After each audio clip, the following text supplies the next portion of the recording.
ছিন্নমূল মানুষকে ঈদের আনন্দে সামিল করার জন্য চট্টগ্রাম সিটি কর্পোরেশন ও বিদ্যানন্দ ফাউন্ডেশন আয়োজন করেছে 2 দিনব্যাপী ঈদ আনন্দ উৎসব।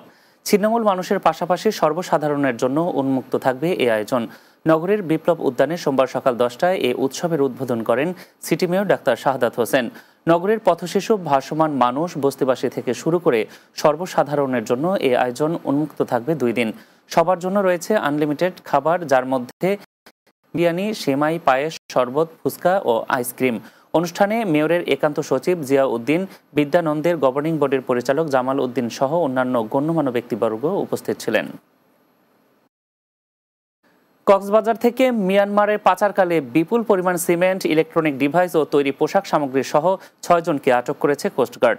সোমবার দুপুরে কোস্টগার্ড মিডিয়া কর্মকর্তা লেফটেন্যান্ট কমান্ডার সিয়ামুল হক এ তথ্য জানান। তিনি বলেন, গোপন সংবাদের ভিত্তিতে টেকনাফ থানাধীন হাবিবছড়া সমুদ্র এলাকায় অভিযান চালায় কোস্টগার্ড।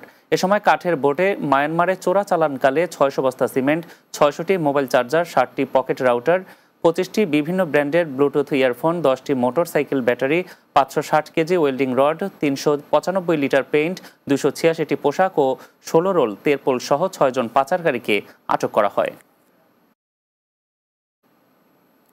এবার আন্তর্জাতিক প্রসঙ্গ।